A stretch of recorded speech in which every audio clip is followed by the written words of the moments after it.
ఇందిరమ్మ ఇండ్లు వస్తాయి. కానీ ఒక్క మాట మీకు మాట ఇస్తున్నా, ఎవరైనా రానోళ్ళు కూడా మీరు ఎటువంటి అనుమానం పెట్టుకోకండి. ఇంకెవరైనా తక్కువ పడితే కూడా లిస్ట్ యాడ్ చేస్తా. అది నా మాట, నా బాధ్యత.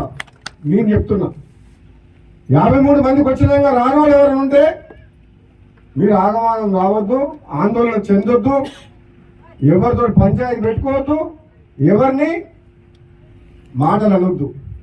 మిగతా వాళ్లకు న్యాయంగా పేదరికంలో ఉన్న వాళ్లకు ఎవరైనా రానోళ్ళు ఉంటే ఇప్పించే బాధ్యత ఎమ్మెల్యేగా నాది. అది కాంగ్రెస్ పార్టీనా, బీజేపీ పార్టీనా, బీఆర్ఎస్ పార్టీనా, ఇది పార్టీలకు సంబంధం లేదు. ఇది ప్రజల సొమ్ము.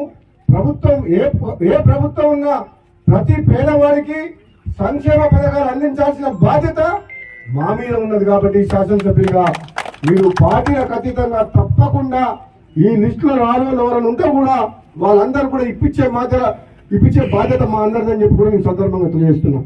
అదేవిధంగా రెండోది ఇందిరమ్మ భరోసా, ఆత్మీయ భరోసా. ఎన్నికలప్పుడు చెప్పినాం, నిరుపేద కుటుంబాలు, రెక్కాడితే డొక్కాడిన కుటుంబాలు, ఆస్తులు అంతస్తులు భూములు లేని వాళ్ళు ఎంతో మంది ఉన్నారు.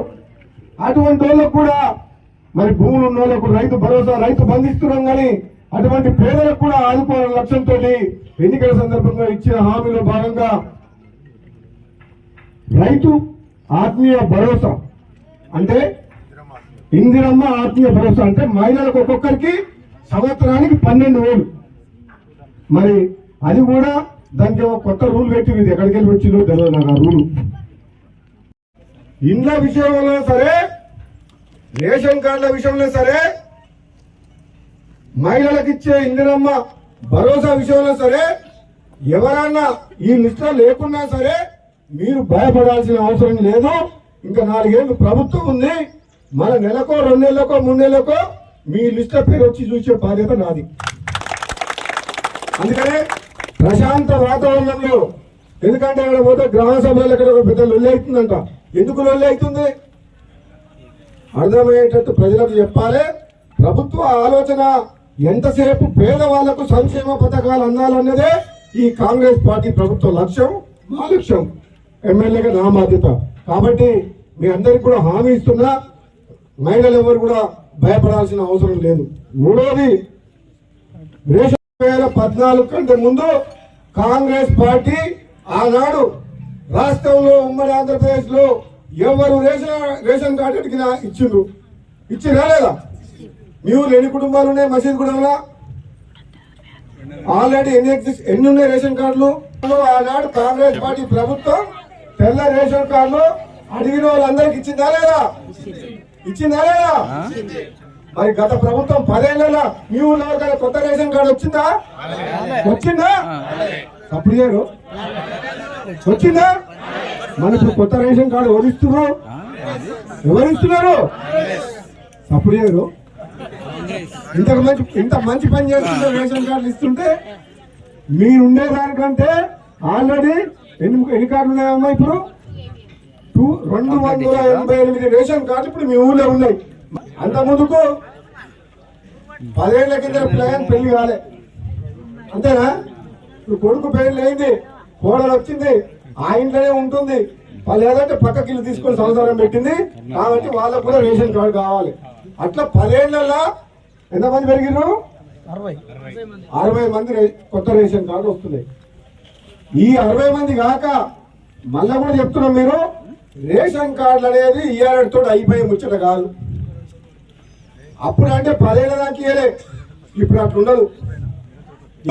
నిరంతరంగా కొడుకు పెళ్ళై కోడలు వచ్చి సంసారం పెట్టుకొని విడిపోయి వేరే సంసారం పెట్టుకుంటే ఇవాళ పెళ్లి కానీ పిల్లగానికి రేషన్ కార్డు రాదు. కానీ రేపు పెళ్లి అయితే కొడుకు కోడలు వచ్చిన తర్వాత వాళ్ళకు రేషన్ కార్డు ఇవ్వాలి, వాళ్ళని ఒక కుటుంబం కింద గుర్తించాలి. కాబట్టి ఇప్పటి నుంచి ఎప్పుడు అవసరం ఉంటే అప్పుడు కొత్త రేషన్ కార్డు అప్లై చేసుకోవచ్చు. ఈ రోజు 60 ఇచ్చిన తర్వాత 60 కూడా ఆగిపోయింది. రాత్రి మగలు కష్టపడుతుంది, మీ మాట నిలబెట్టుకుంటుంది.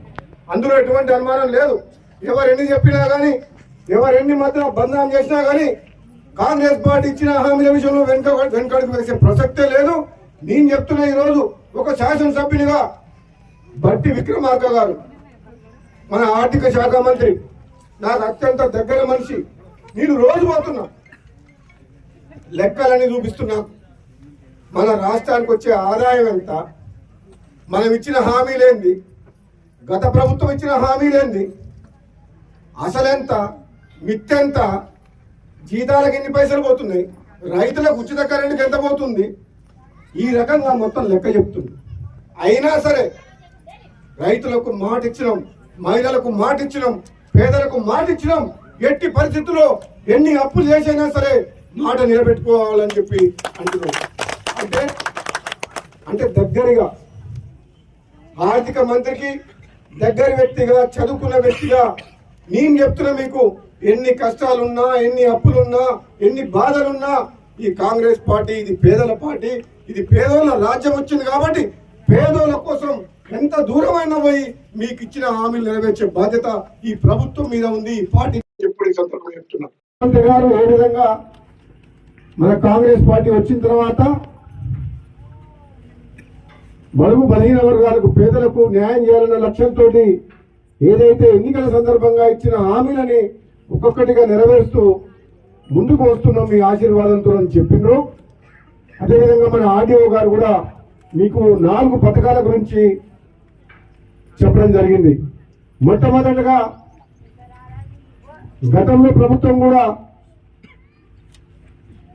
పేదలకు ఇల్లు కట్టిస్తామని చెప్పిండు, 2 బెడ్రూమ్ల ఇల్లు కట్టిస్తామని చెప్పిండు. 10 ఏళ్ల పాలనలో నిజంగా చెప్పాలంటే తెలంగాణలో ఎండకు ఎండి వానకు తడిసి నిరుపేదలు గుడిసెల్లో ఉండి ఇల్లు లేని వాళ్ళకు మాత్రం న్యాయం జరగలేదు. కానీ ఈ ప్రభుత్వం మొట్టమొదటిగా ఇందిరమ్మ ఇల్లు కట్టిస్తామని చెప్పి ముందుకు వచ్చింది. అందులో భాగంగానే మసీదుగూడెం గ్రామంలో పేదోళ్లకు ఇళ్ల స్థలం ఉండి ఇల్లు కట్టుకోలేని వాళ్లకు, స్థలము లేకుండా కిరాయి ఇళ్లలో ఎక్కడో గుడిసె వేసుకొని ఉండే వాళ్ళకు కూడా ఇల్లు కట్టియాలనే లక్ష్యంతో ముందుకు పోతుంది. అందులో భాగంగా మొట్టమొదటిగా 53 మందికి స్థలం ఉన్న పేదలకు ఇల్లు కట్టివ్వాలని చెప్పి 53 మందికి మసీదుగూడెంలో ఈరోజు లిస్టు తయారు చేయడం జరిగింది. మరి నేను ఆర్డీఓ గారు మరి రాత్రి మరి ఈ లిస్టు తయారు చేసిండ్రు. మసీదుగూడెం నేను సాయంత్రమే చెప్పినాం, ఏదో ఒక ఊర్లో మొదలు పెట్టాలని ప్రభుత్వం నుంచి ఆదేశాలు వచ్చినాయి. నేను అడిగిన చౌటుపల్లి మండలం ఏ ఊరు అంటే మసీదుగూడెంలో మా చుట్టాలు ఉండాలి వెతులని చెప్పిన. ఉండాలి భూపాలరెడ్డి